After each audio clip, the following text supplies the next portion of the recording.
invocation by Larry Gaskins from the Fern Ridge Christian Church.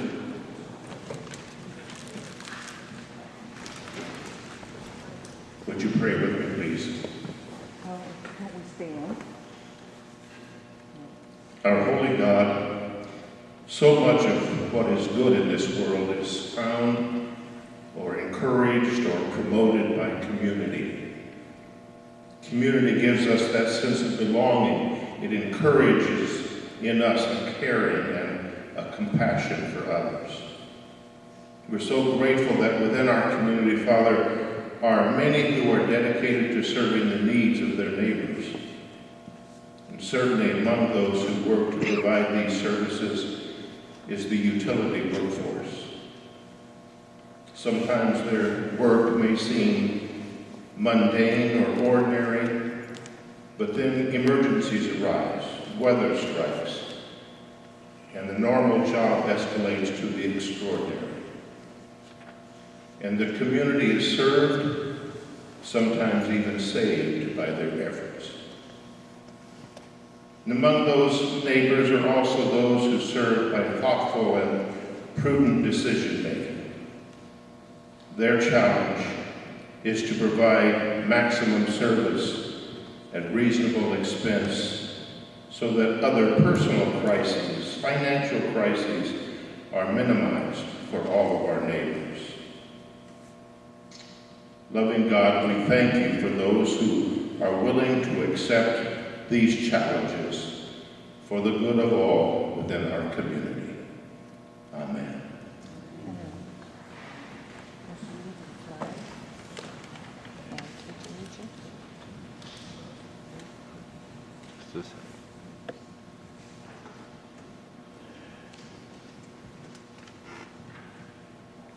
Okay, we're going to appoint Deanne Nelson. Deanne Nelson is the Office Services Administrative Assistant for Blachly-Lane, who's been with Blachly-Lane for about 2 months now. She's on the end table right down there.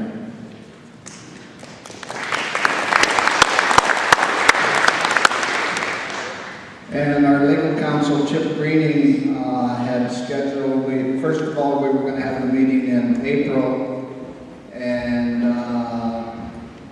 he had planned some vacation for May, and then we decided to have a meeting in May, and he's on vacation now, so we're going to appoint Jeff Matthews from the law firm of Herring, Long, Gray, Rudnick as our parliamentarian.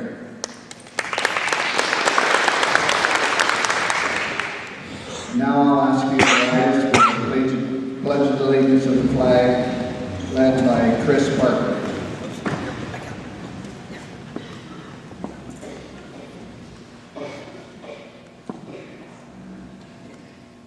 I pledge allegiance to the flag of the United States of America and to the republic for which stands one nation under God, indivisible, with liberty and justice for all.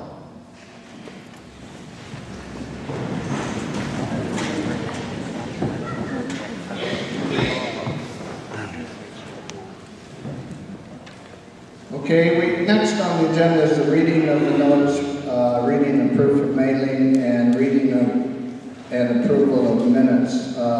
It's possible and has been pretty common in the past to dispense of those with a motion.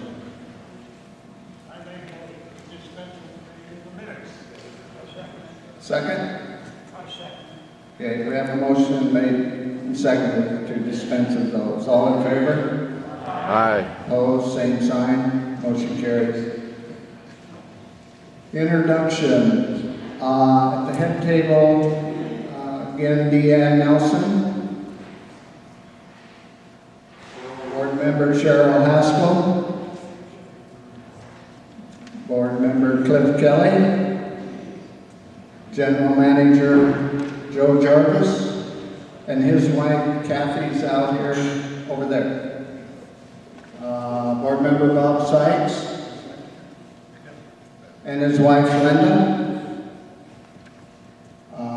Board member Tom Irwin and parliamentarian Jeff Matthews. And I'm Ernie Jacks, and my wife Kathy is in the bleachers back there. Thank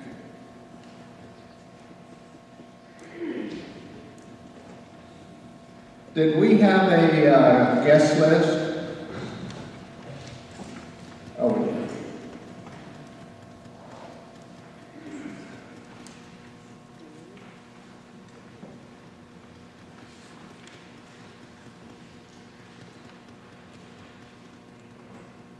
So I guess Brenda Garner. Brenda, where are you? Thank you. Norm Burkert.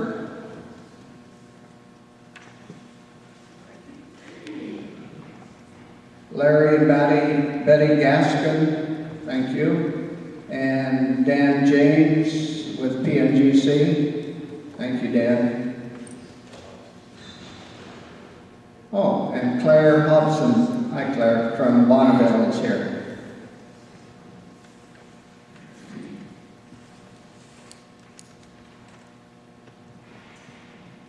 Okay, at this time, our parliamentarian, Jeff Matthews, is going to read you explanation on the District 3 board election. Good morning. My name is Jeff Matthews. I'm serving as the Cooperative's legal counsel at the annual meeting today. Chip Greening, as I told you, is away. He had a pre-planned vacation. By now, okay, there we go.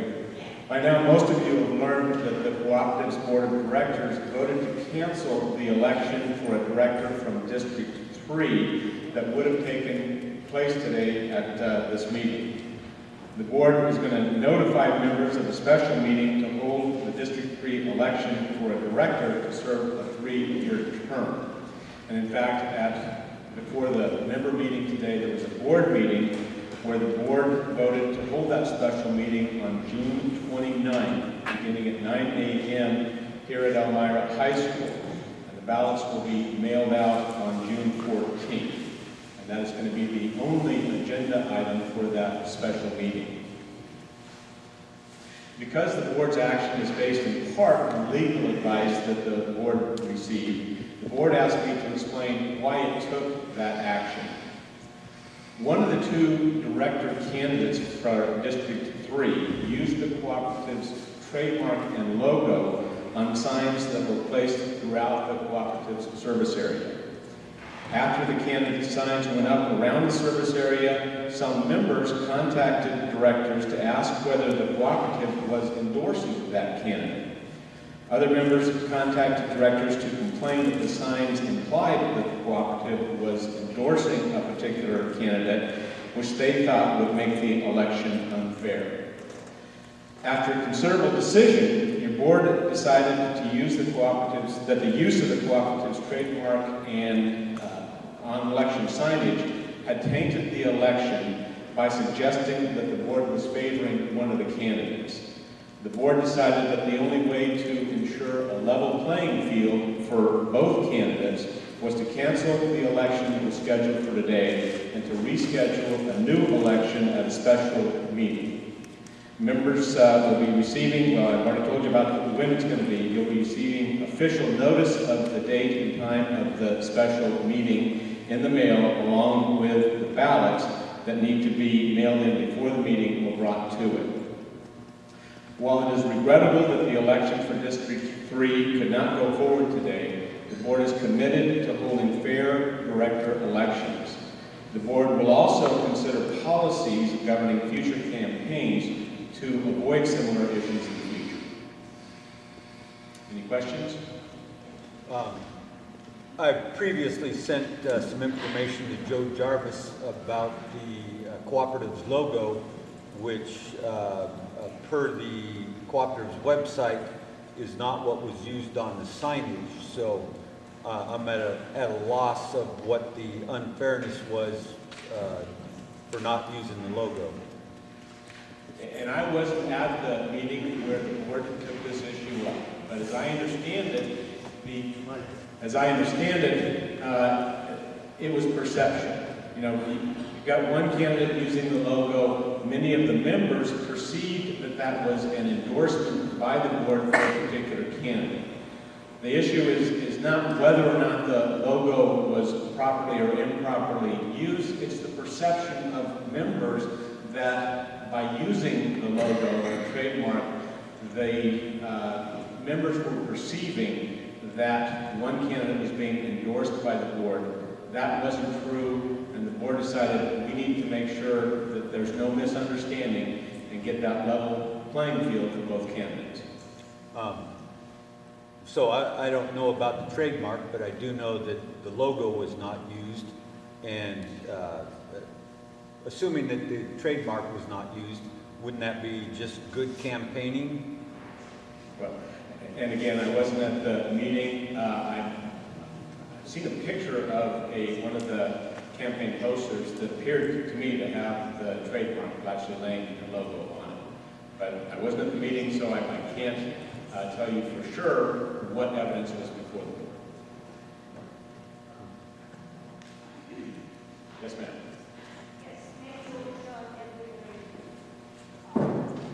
What would be the cost of running a second election?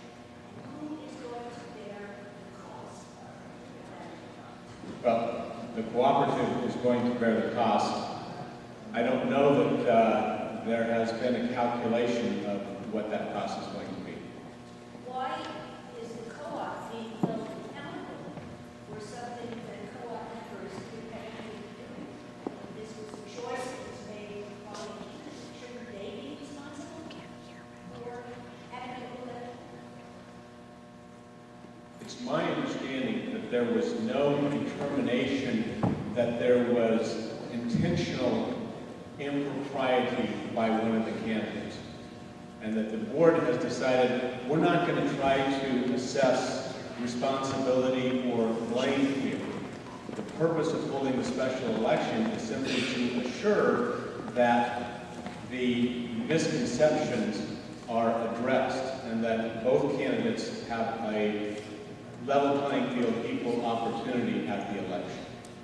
There must be some estimate of what it would cost because we just had an election and it would cost the national. I understand it's going to be around $5,000.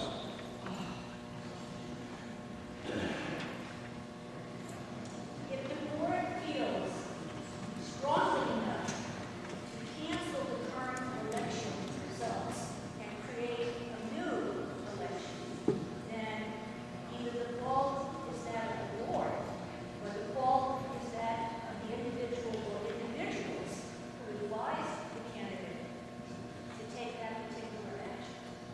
Somebody is responsible for this. I'm not looking to lay blame, but responsibility. So if the board is assuming responsibility, then that means all of us are paying the decision that the board made. And I understand your comment and your feelings on this. The board has already made the decision to hold the new election, and obviously any member can send in their comments to the board and address that issue, but it's not a matter that is right now open for further consideration. I'm not questioning the election. I am questioning who's going to pay for it. And if a decision has been made, and that decision was made in your judgment, then as co-op members, we are open to offering criticism that says we should not be assessed. And I don't disagree with that. I mean, How do we go about getting that across the board?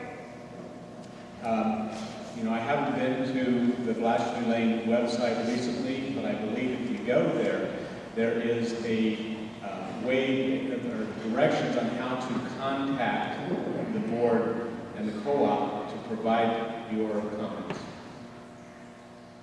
So that's the avenue that you would recommend we take. Well, I'm not a board member, and I can't recommend an avenue. It's not my role to do so. So perhaps we need to hear from a board member.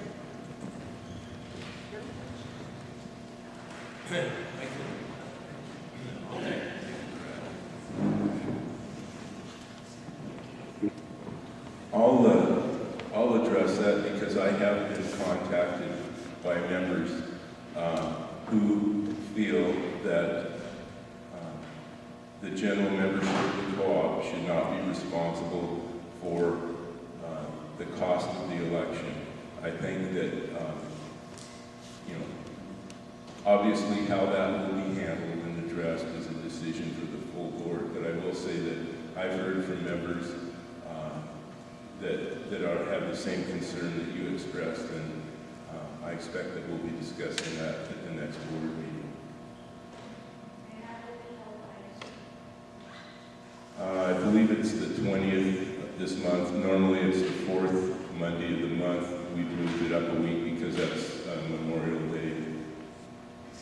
So I believe it's the 20th.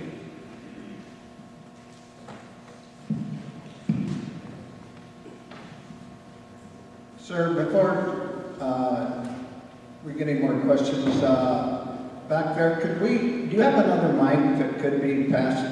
You don't? Ask him to come forward, Ernie. Ask him to come forward, because you can't hear. Would you folks want to come forward to ask the questions and? I can speak loud enough you can hear me. Okay. I have a question for you. Is there anything in the bylaws of this co-op that says he or every candidate should not be able to use that vote? No. So then what's the problem? Every time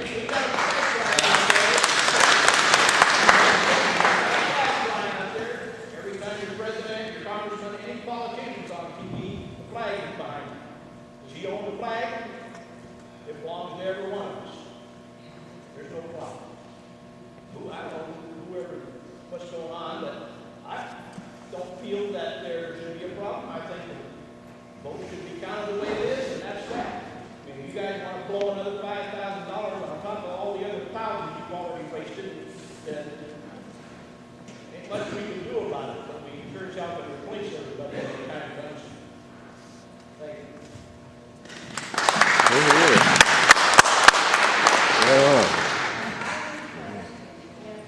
She needs a mic. Has done nothing illegal, is illegal for the board to cancel the election. Repeat the question, you. You. I will do that. As I understand the Hold question. it, hold it up to you, we can't hear If you. the candidate, if the candidate, by using the Blachly-Lane trademark and logo on his campaign materials, did nothing unlawful, is it legal for the board to cancel that election? Well, yes it is. The bylaws provide that the board of directors essentially is responsible for controlling and the election.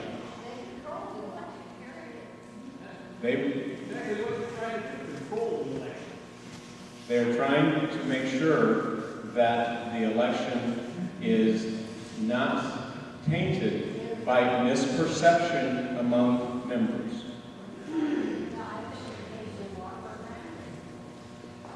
How many members question this and have a misconception? I don't know. So 1, 30? If- How many? I don't know the answer to that. I wasn't at the board meeting where they made the decision to reschedule the election. I understand there were multiple comments from members. I don't know the exact number. Who was it who proposed, made the motion to have an election? Cheryl Haskell. Repeat the question. Who was the board member who proposed the new election? And Ernie was indicating that it's his recollection that it was Ms. Haskell. And she's a candidate. She's a candidate. Correct. Isn't that a conflict of interest? It is not a legal conflict of interest, no. Because Wrong. it was- Yes. So any candidate that thinks that they're not not going to win is sitting on the board can make a motion to toss it out. And if they've convinced other board members the same, then throw it out. Repeat the question. The question is, can any candidate who is a board member ask the board to determine whether or not the election ought to be basically rescheduled? Because they're afraid or think they're not going to win or for whatever reasons. That just opens it up for a board to make decisions for us and pull elections away from us because they don't like what they think could be the outcome. Any candidate, whether a board member or not, whether incumbent or not, could bring to the board a concern about the fairness of the election. And this seems unfair probably to many of us. So, you know, Seems unfair. that the election was thrown out and a new one scheduled. It also seems like, I mean, And I understand your perspective. I mean, to some people, it's going to seem unfair that the election was rescheduled. To some people, it would seem unfair if the election was not rescheduled. The board, excuse me? When was this decided? At the April 23rd, is that right? You mean you mail out these ballots? Excuse me? You mailed out the ballots knowing that it was canceled. It looks like to me. Well, and one of these folks can correct me, but I believe the ballots were mailed out before the election was rescheduled. Once you mailed them, then they should have gone through the ballot. The signage was out weeks before the ballots went out. If there was a problem, it should have been addressed before we spent the money on sending ballots out. Repeat that. The comment was the ballots were sent out, or excuse me, the postage, the campaign posters were out long before the ballots were out, and that if the election was going to be rescheduled, it ought to have been done before the ballots were mailed out. Is that fair? Yes. I wasn't around, and so I don't know when it came to the board members' attention that members were perceiving that because of the use of the trademark and logo, that candidate was being endorsed by the board.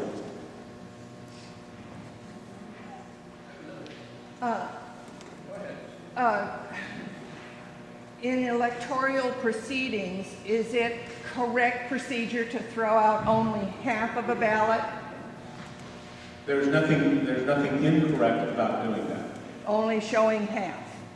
There is nothing that is improper or incorrect or in violation of the bylaws to decide to reschedule and hold a special meeting for District 3 without doing the same thing for District 1. I think you're right there. This may have a comment. I just want to say that loud on my friend Mike. The signs in question still have the Blachly-Lane logo on them, so how is it the next election, how will that not be changed? Has there been any instruction that those should be covered up or taken down? There has been, yes. The question was that there are campaign signs still out there that have the trademark and logo on them. Has there been any direction to remove those from the campaign materials? And there has been. will the candidate be reimbursed for the cost of making new signs? I don't know. Since that- he didn't know it wasn't really illegal. There's no guidelines. Well, first, I don't know if the candidate has requested that. So it hasn't been an issue that has been presented to the board. But if his signs are the reason that we're having a new election, and we're all paying for that, if he's still gonna run, isn't he gonna have to make new signs, and at what cost? Norma, in part of your question there, I could back up a little bit and maybe help out here a little bit. When the signs first went up, the campaign signs, first of all, they're very nice signs. I had a couple calls at home asking me if Blachly-Lane was endorsing one of the District 3 people running for the board. And I said, Blachly-Lane doesn't endorse nobody, no candidates. And the next morning I was working at the store. I was going to go look at them that morning, but I had to work at the store. I'm in there. Another person comes in and says, is that legal for anybody to have the Blachly-Lane logo on their signs? And I said, I don't know. And I said, I'll call Joe pretty soon and ask him. So right after this person leaves, another one comes in and says, that's illegal what's going on those signs. And I said, I don't know, I'm going to call Joe. He says, well, I'll do it for you, I'm going home. So he did. And about 2 hours later, I get a call back from Joe stating that he had talked with Blachly's legal counsel, Chip Greening, who said it's against the law to do that without Blachly-Lane's permission. So I put a letter together, went in and had Joe respell some of the words because I can't spell very good, and sent it to Clint. And basically the letter said that he had to cease and desist of the company logo because it was against the law. So they took the time, he received it on a Friday, and I noticed around the lake where I live that they had taken the time to put tape over the logo, most of it, and write in Blachly-Lane. And I thought, great, you know, that's all he had to do. He got rid of the logo that was against the law. So on the 23rd, which was 5 days later at our regular board meeting, I was on the way to town, I was looking at some of them, and they're all covered. I get into the board meeting prepared to let the vote carry on. I find out in the Walton area and some in the Elmira area, they'd neglected to do it. And I know it sounds petty on my part, but it's against the law. Had it not been against the law, who I was advised by our attorney, I'd say let the election carry on. And that's how it got rolling. All they had to do was put the tape over the signs. In fact, there's a person or two here right now that was at that meeting that has those signs and says, oh, I just forgot to do it. That's all they had to do is put tape over the signs. The signs were fine. So, again, the candidate did not use the co-op's logo, so I don't see how it can be against the law to use what's not the logo. All I know is what Joe told me and Chip said at the meeting with the Blachly-Lane logo, and there's a word for it, and I can't remember the word. It starts, I think, with a C or a K, that trademark. It's not the trademark. That thing that goes around there cannot be used. There's no indication of that anywhere that I've seen. There is on the Willie Wirehand and the Touchstone, which are actually part of the co-op's logo. I don't know how to address that. I'm just telling you what I was told. I do know that it says on the co-op's website that those are part of the logo. So, yeah, I'll say that Clint did use a portion of the co-op's logo, similar to you using a portion of the logo, which, again, I don't see if you're using a portion how that can be against the law. I'll let this gentleman here that's going to stand and say something again. Anyway, I have a question for you. Your representative, your legal counsel, did not attend any of the meetings, right? Correct.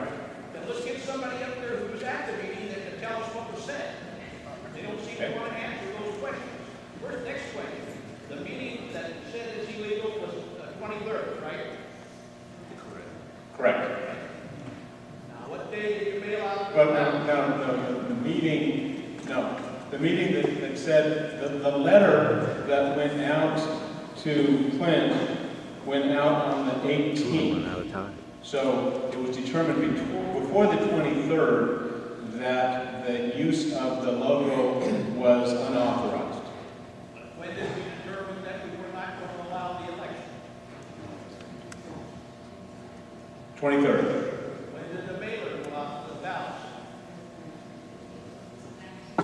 19th. 19th, and then how come it takes 8, 10 days for it to get to my house when everything else comes overnight? Well, apparently the U.S. Postal Service has issues.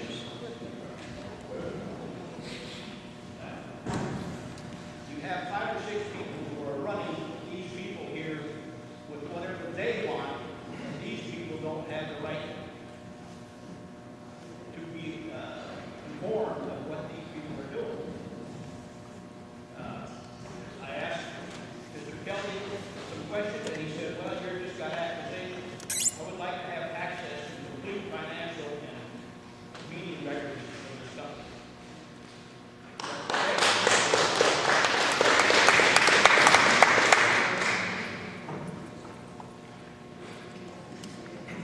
I think there's something that everyone in the audience needs to know.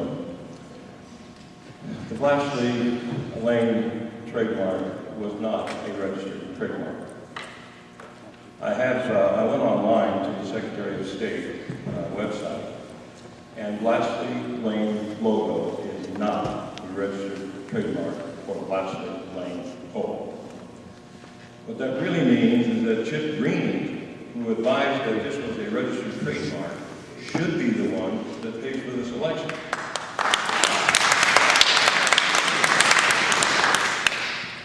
The fact that there was a lack of due diligence on the part of our manager and our council, our manager, and those involved in the election says that what Clint did was perfectly all right. And this nonsense that's been going on about being a registered trademark is in fact a lie. Thank you.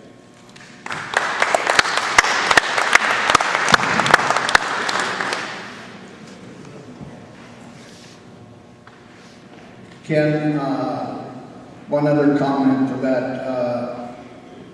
When I talked to Chip last week, he told me that was not a registered trademark.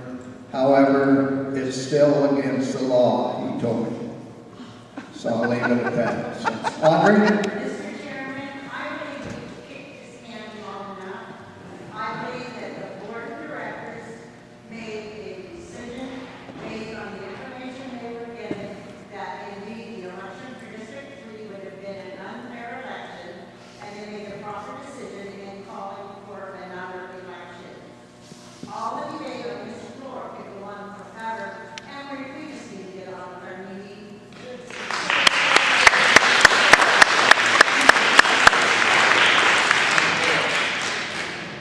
Thank you, Audrey.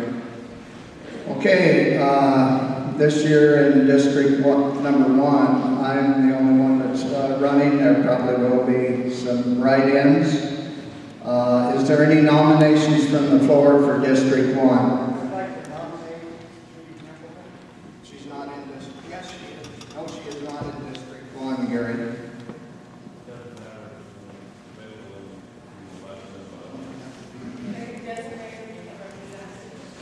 I second the motion. I gotta ask Jeff on that because I do not know. Jeff, do they have to reside in the district?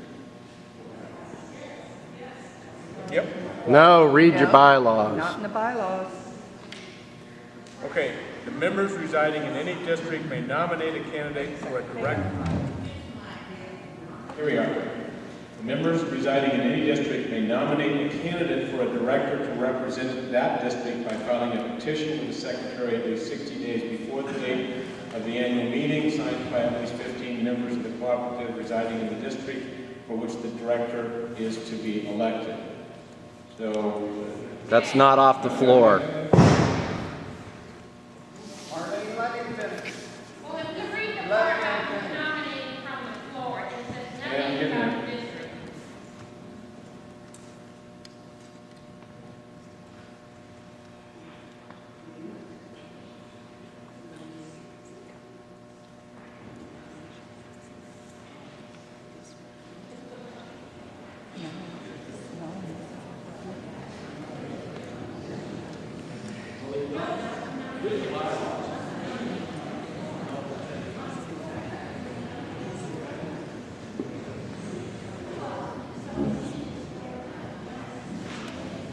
Yeah, I'm right now, I'm not seeing anything that indicates that the representative of the district must reside in the district. Correct. Correct.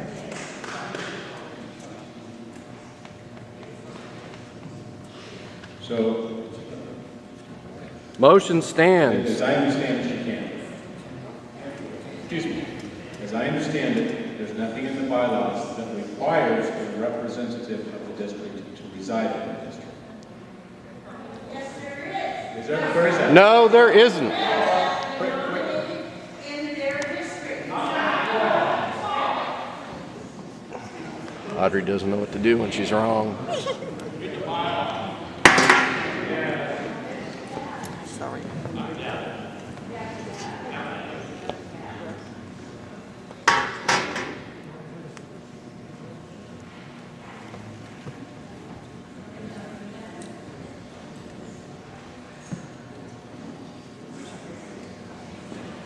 Yeah, you know, I'm looking for something that definitively says that the director must reside in the district. It has to be nominated by a person from the district.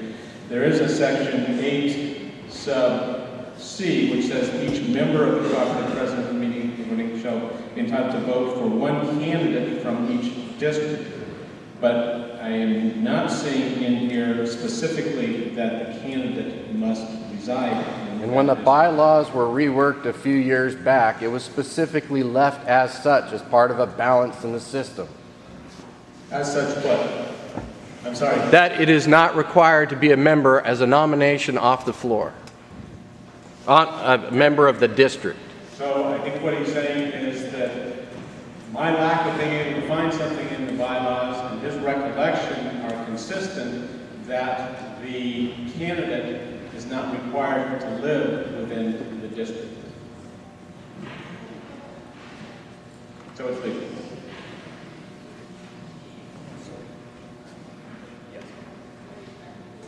Okay, we have a nomination of Judy Templeton for District 1, and it was seconded. Discussion. It was seconded.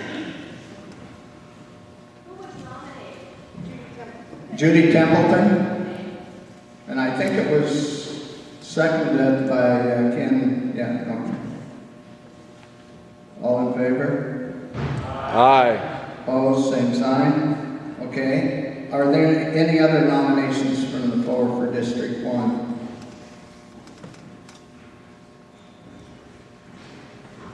I make a motion that nomination closed for District 1. Second. Any other nominations? Okay. One. Then the nominations are closed for District 1. The ballots will be collected by the county committee if there is any in the audience. Anybody have any ballots?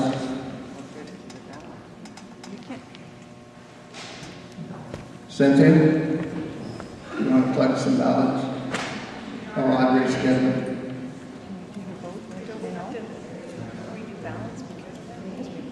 Mr. Chairman, Voting is now closed. Mr. Chairman, Mr. Chairman.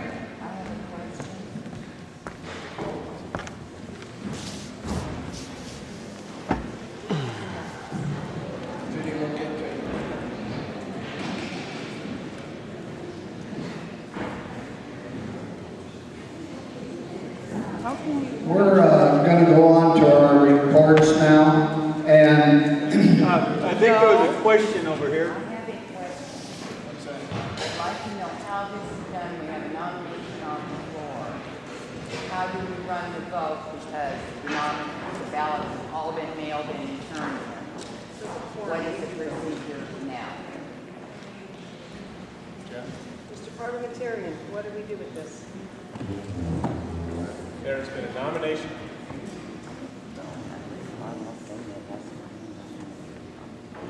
At the same time, you have the other special election. There's been a nomination from the floor for a candidate and seconded. That person is a candidate. Anybody who has not cast their ballot can cast the ballot for that candidate. Or any candidate. Obviously, he closed before his questions were taken. Can I make a motion that we take this also and put it on that special election ballot? We're going to spend the money on it. Let's do this proper. Second. That's the determination of when there is going to be an election is a determination to be made by the board. No, you've Well, already. I think it's unfair, just like the other district. It's tainted. We're going to do it this It's really way. going to be on the ballot. No. How do we vote for her if we want her? If you have not cast your ballot, you can now cast your ballot. Oh, for heaven's sake. The ballots are no good. The ballots are no good.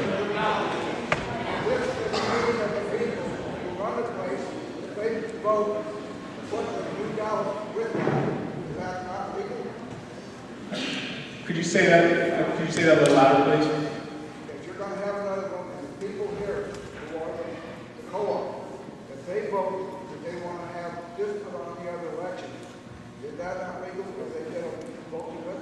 If there is something that requires a vote of the members that isn't on the agenda, you need to notify all of the members of that member election.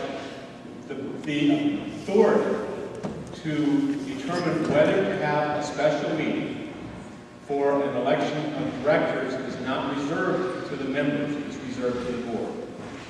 We already have a special meeting planned by the directors, so why not just add this vote to that special meeting? This is the co-op, the members, and the members of everybody has to be here. These are the people that are here, they should have a vote and do what they want. We have a quorum. There was a motion and a second to put the other name on the ballot you're sending out for the other district. That's not what the motion is for. That's what she said. That's what she said. Repeat your motion. I said, I'd like to put a motion that we take this election, add it to the other election, because there's no extra cost involved because we've already done it. I think it is unfair, tainted, and slanted, and looks like the board is controlling our votes again if we continue to play these games. If we're going to have fair elections, let's have fair elections. Let's put all the candidates on the ballot. We're already paying for another one. Let's put some issues out there and some rules on what we can and cannot do with our candidates and what they can and cannot use on their signs. And let's make this whole frickin' election fair. Because right now it looks totally tainted, totally slanted, and that was the problem with the board, and that's why they chose to redo it. And there was a second to that motion. The determination of when to hold an election, whether to have a special meeting, is not a determination. You're not doing parliamentary procedure. It's a motion and a second. It is not a proper motion from a member. It is a determination that's reserved to the board. Then I'm asking the board to do the right thing, make a motion and put this out there on the regular ballot. If they're the ones that can do it, come on, board, step up and make this fair. Yeah. All 5 of you ought to have your hands up. The board can take that up. The board better plan on getting them short.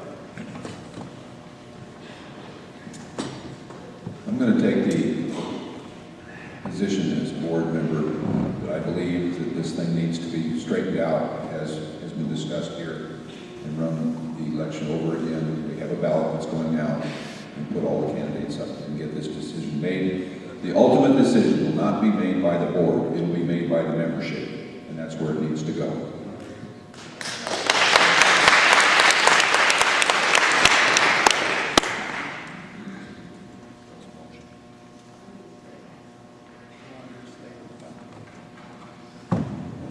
I make that a motion. Somebody second, right?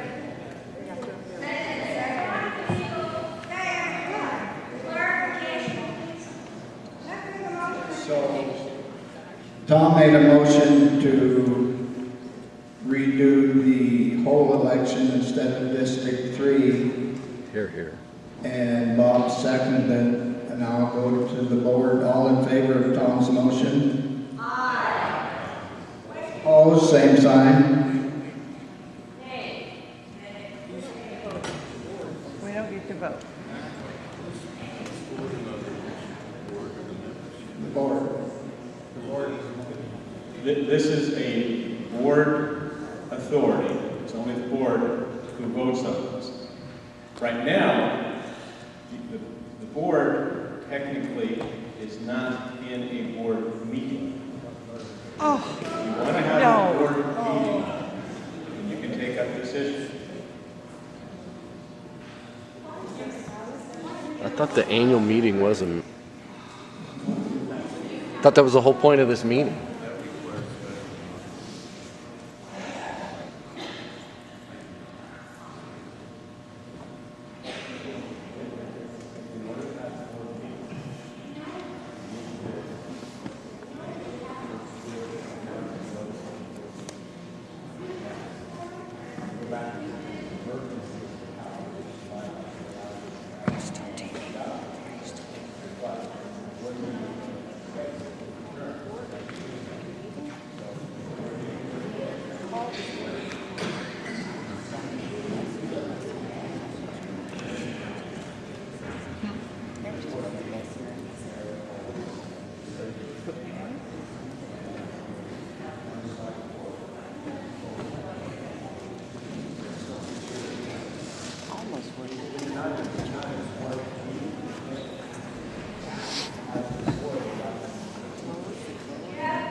Okay, I just got some legal advice here.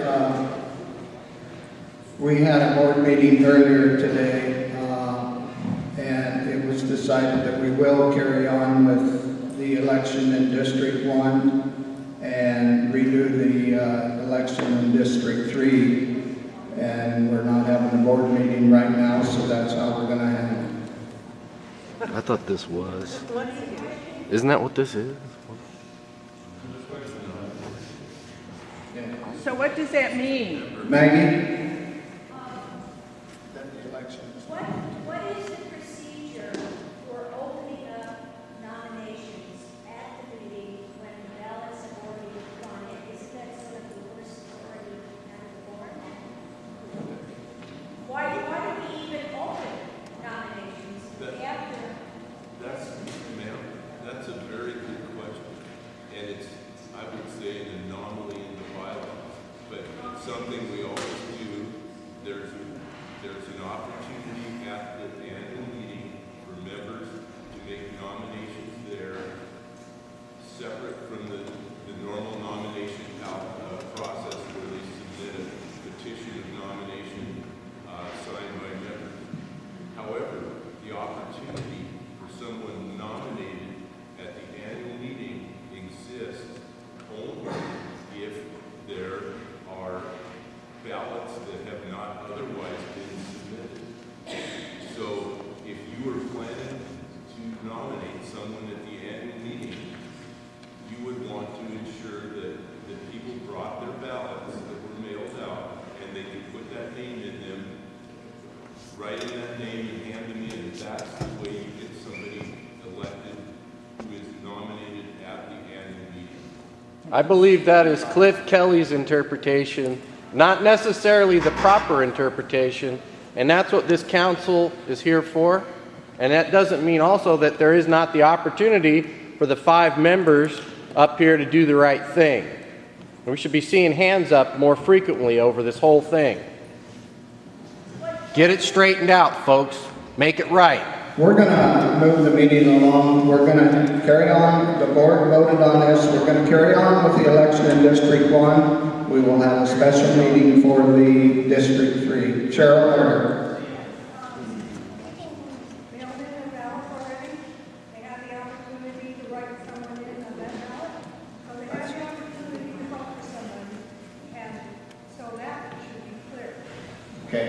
we're going to move along. I'm going to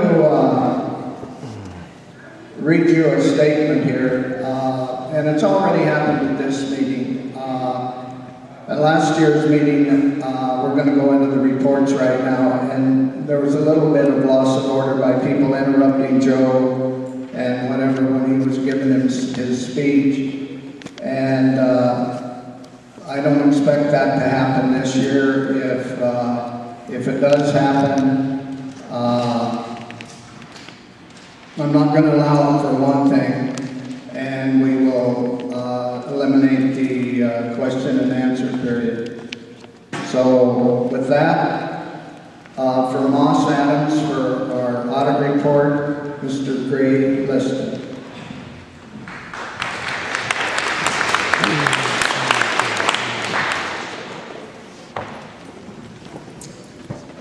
Good morning. Hope everybody's doing all right.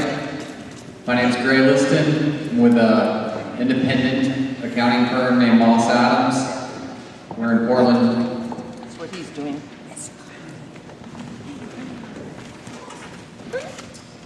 Again, I want to emphasize that I'm an independent auditor. We completed our audit for the 2012 year end. That's the year ended December 31st, 2012.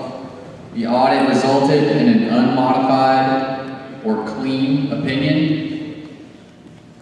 Throughout our process of planning and final audit field work, we were in full communication with the audit committee and the board of directors about our proceedings. Again, we completed our audit for December 31st, 2012 with an unmodified opinion.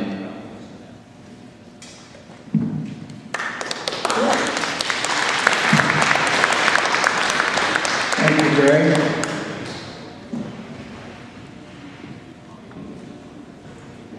Well, as you folks know, in 2012 we had a very large rate increase, and in 2013, you know, really pleased that our general manager lowered the budget in several ways. And I really want to thank our employees too, who did not take a pay increase last year to help out on the budget and help the consumers out. That's very nice of them. Blachly-Lane laid off one employee to help cut the budget down. They lowered changed their health plan to a different health plan, and that helped on the budget. The training and some of the traveling that's normally done was cut out, and the board cut their budget way down. We have the only board member that, other than board meetings, that attends meeting now is we have a board member that's on the ORECA board, which is the Oregon Rural Electric Cooperative Association board, and she goes to, that's Cheryl Haskell, and she goes to that one meeting a month on that. Our budget for 2013 was lower than the 2011-2012 budget. And between 11 and 13, as you all know, over them years, we had a 38% increase in wholesale power costs. This coming year, in the beginning of the year, Bonneville had told Joe that our wholesale power costs were going to go up about 6.2% this next year, and I believe that's up to, yeah, there was talk about it going to possibly up around 10%. So we'll see what happens down the road there. We, as you know, this year we paid back $350,000 in capital credits instead of the $600,000. And with that $350,000, it's still, we're on a 15-year rotation, and it still puts us ahead of the 15 years with that. I'm going to give the other board members a chance to speak on a couple topics, but on a couple of the rumors that go around out there, rumors are dangerous, as you all know. And there's still, I just heard 2 weeks ago again about, and I wasn't even going to bring this up, but with some of the comments today, I thought I would, that the board had no idea when they hired Joe that he'd been terminated from another job. And that, ever who is feeding that to you, you're taking it hook, line, and sinker. That is just a bunch of hogwash. We knew it from the very beginning that was the situation. We knew it from NRECA, a gentleman by the name of Gary Hobson, who was the facilitator in the hiring, had informed us. Joe talked to the board about it. So if somebody out there is telling you they were unaware of that, I know there was a lot of mention of it last year at the board meeting, and that there's no truth in it whatsoever. But it's still swarming out there. And the other thing that I just want, another rumor that's going around that is true, that the board did offer Joe a contract here about 2 months ago. We feel he's doing an extremely good job, and he's, in my estimation, really underpaid for what he's doing. If you went back, and you probably shouldn't go back to previous managers, but from our last manager right now, he's about $100,000 under that, approximately. And in fact, I think we have linemen making more than our general manager makes right now. And does that mean he gets a raise this year? No. He's right along with the employees. There's no pay increase for 2013. So if you do hear that out there, that is not true too, that he's got a big fancy raise and a golden parachute, I'll call it. There are some clauses in the contract that I could briefly say. There's, if the board were to tell Joe, you're just out here, we don't want you here, without just cause, there is severance. If he decides to leave on his own, there's no severance at all. And so I'm sure you'll hear a lot of stuff out there. But what I urge you people to do, I know there's a couple of you here today that I can see out there that within the last 2 years have had some real concerns about Blachly getting some misinformation. You were, and had phoned me, and I said, you pick a day, we'll go meet with Joe. And in both of these cases, meeting with Joe cleared the air. They've seen the other side. They've been getting false information from people. So all I'm asking you and urging you to do when you, and they could be true, when you hear stuff out there that really concerns you, either get a hold of your board member and tell them you want to meet with Joe, call me, call Joe, he'll meet with you and iron things out. It's much easier to talk things out and get the straight answer. You might not always like it, but it'll be the truth from you. And I think we deserve the right to do that for him. He's a very good man, and you're in good hands with Joe, regardless of what some people say.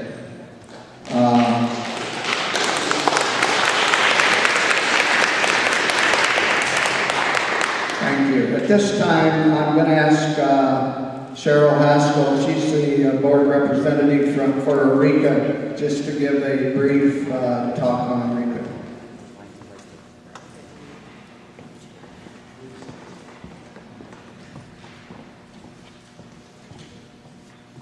Hi, I am Blachly's representative to Eureka, the Oregon Rural Electric Cooperative Association. Eureka is funded by and serves the member Oregon Electric Co-ops. It keeps up on legislative issues in the state that affect both safety issues and financial impacts for the co-ops. With the Oregon legislature in session this year, a record director, Ted K.